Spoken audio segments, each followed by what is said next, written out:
Boise State is headed to Merlin Olsen Stadium to play the Utah State Aggies. This is going to be an interesting game. Spencer Danielson has won two conference titles. Boise State has held the Mountain West Conference title multiple times. They are a power in the Mountain West, but not this year. Part of it's because they lost Maddox Madsen in an injury. I mean, hey, the man was sacked 14 times. You have 20 sacks on your quarterbacks. That's not a good look. Now they're having to rely on their backup quarterback. Max Cutforth, you know, he won against a very feisty and undisciplined Colorado State team, but they lost San Diego State. They lost to Fresno State. Not a good thing. They at least did something at Nevada, but it's Nevada. But, you're looking at this game. Bronco Mendenhall, what he's done at Utah State is pretty good. They beaten UTEP, Air Force, McNeese, San Jose State, Nevada, and Fresno State. Now, that Fresno State game is showing how well they're going. They took UNLV to double overtime.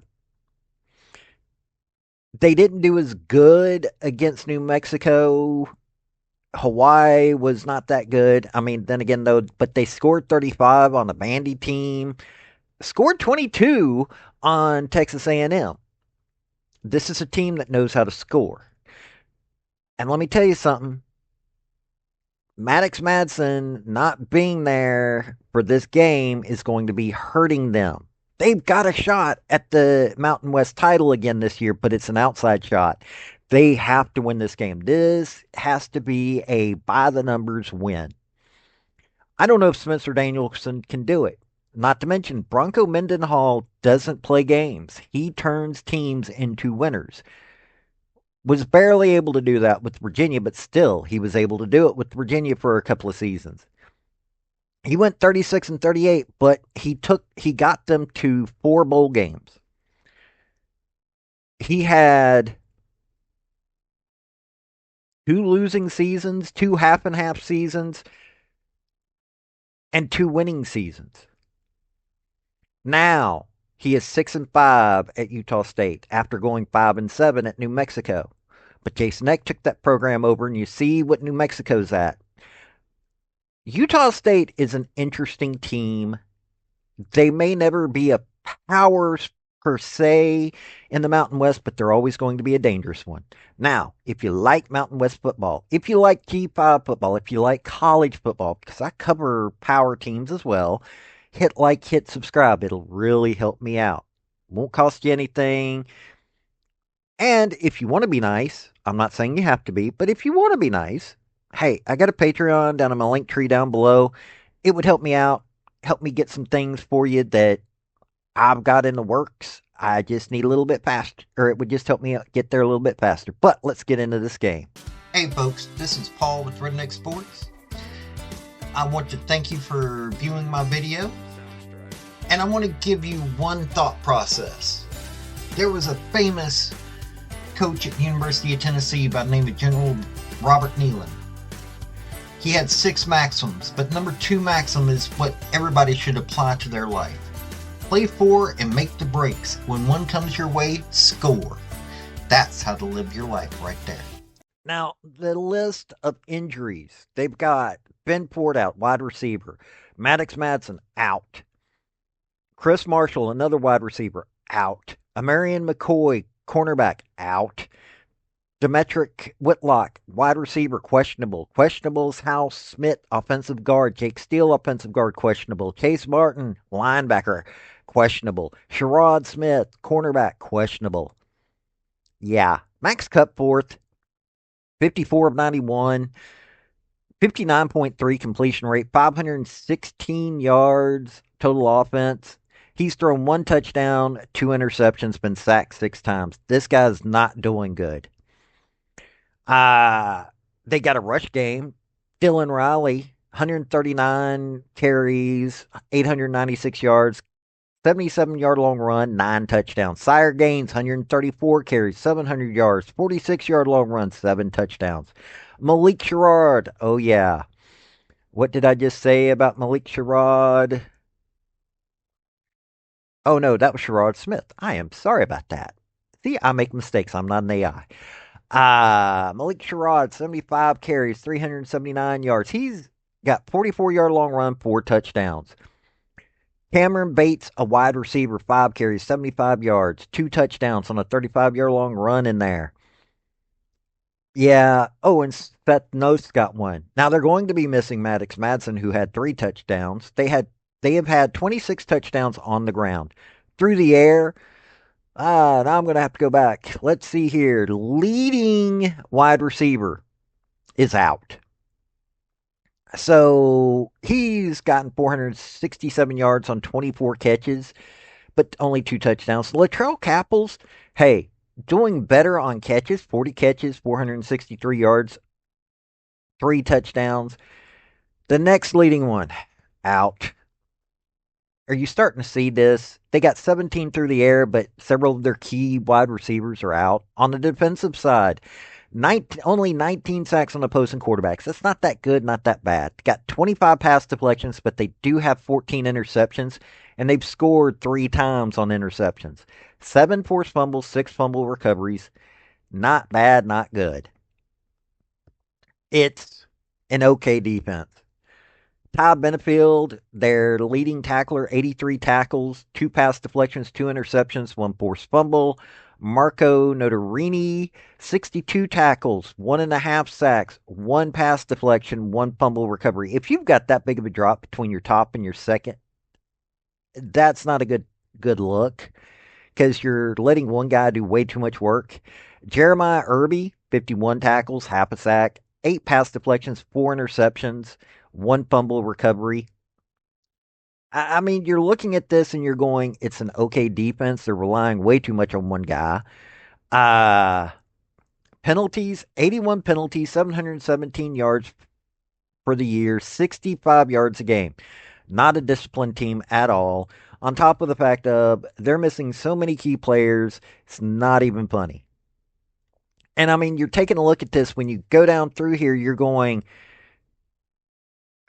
the people they rely on aren't there when it comes to the air game. When you're looking at the rushing game, hey, they've got some guys. They're going to have to ground and pound amazingly because, well, Max Cutforth can't seem to throw the ball, and this offensive line just can't hold water. Their defense is okay. That's about it. They're okay. They aren't going to win against a power conference team, but they're decent. It just I'm looking at this going, they've got too many injuries to key players, and Max Cutforth I don't think is really in position to do anything much. Utah State's got a few key injuries, but we're going to see. Nobody knows exactly how this is going to go. Bryson Barnes is their QB1, 189 at 304, 62.2 completion rate, 2,502 yards through the air, got 18 touchdown passes, 4 interceptions, 35 sacks. This offensive line is even worse than Boise. That could be why they're only 6-5.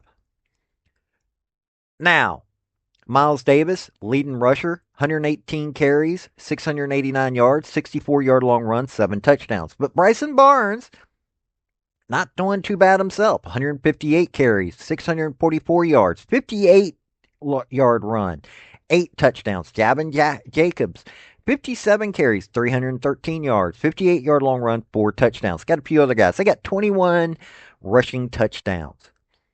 Now, Braden Pagan is their leading receiver. Don't know if he's going to be in this game. He got injured in the Fresno State game. 58 catches, 898 yards, 54-yard long run, 5 touchdowns. Brady Boyd, 40 catches, 629 yards, 53-yard long run, 7 touchdowns. Anthony Garcia, who is a quarterback, 17 catches, 284 yards, 74-yard long run, 2 touchdowns. Jabin Jacobs and Brock Lane have 2 touchdowns each.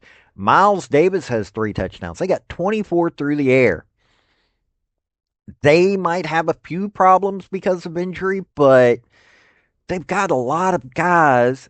They've even got a quarterback that can catch. Going to be an interesting game. They have 25 sacks on opposing quarterbacks. That's good. That is, there are power four teams that wish they had that. 39 pass deflections, 10 interceptions, only scored on one of them, though. Here's a weakness. They've only got 3 forced fumbles, 3 fumble recoveries. They need to work on that. John Miller, leading tackler, 95 tackles, 7.5 sacks, 2 pass deflections, 1 forced fumble. Dude's doing the work. Brevin Hamlin, who's a safety. I always say, if you got a safety that high up, not always a good look. 84 tackles. Here's another thing that shows me that they got a question. 1 sack. Why is he coming up for a sack? 6 pass deflections, 1 interception that he took back 38 yards for a touchdown. Got a forced fumble and fumble recovery. So, John Miller and Brevin Hamlin both doing a lot of work here. Bronson Olivio Jr. got 72 tackles. So, see, it's not a massive drop off. They've got a few guys that are doing some good work. 4 sacks, 2 pass deflections, 2 interceptions, and a fumble recovery. Noah Avenger, 70 tackles, 9 pass deflections, 3 interceptions, 1 forced fumble. Their defense is doing the work. They're spreading out the most of it. Penalty wise, 81 for 617, 56 tackles a game, or 56 yards a game in penalties. They're not that disciplined, but they're better than Boise at this point. You're looking at this, they've got most of their players there. They've got a few questions like Braden Pagan. And let's see here, who else? Zion Anderson, Jackson Nelson, Elia Magau, Chika Abenoho. Okay, I'm butchering that poor man's name. So they've got a few injuries, but the most key one is Braden Pagan. They know how to score. They have been growing into themselves. They really have. And Bronco Mendenhall has been able to slowly get them to the point that they are one of the scariest teams to have to face. And you take a look at Bryson Barnes. This dude was originally at Utah. This is last year, and this year he's been balling out. Gotten them to a bowl game, got them to a point where people are not sure they want to mess with him. Miles Davis, originally from BYU. And this is his first year of getting to show what he can do. This is a good Utah State team that's gotten better as the year progressed. And they've gotten very scary, especially after taking out Fresno State from the title race. I'll be honest with you. Yeah, right now Boise State is slated to win. I'm looking at these two teams. Honestly, I'm thinking that this is going to be a Utah State Aggies win at home. If you are an Aggies fan, you should be at home. Boise State's a good team. Don't get me wrong, but them losing their QB1, Maddox Madsen, Max Cutforth does not seem, unless he gets everything together, I don't see him being able to win this game for them. They've got a few other guys that have done some things, but Max Cutforth is not a rusher. He's got 12 carries on negative 60 yards. They've got an offensive line that's not protecting him, while even though Bryson Barnes is definitely not protected, they're pretty much letting everybody through. He still gets the job done. He knows what to do at the right times, and he's been learning. Honestly, I'm seeing Utah State being able to win this game. Why? Even though they have no offensive line, their guys are still getting touchdowns on the run game. Yeah, they're not getting that many yards. They don't have to when they're getting into the end zone that often.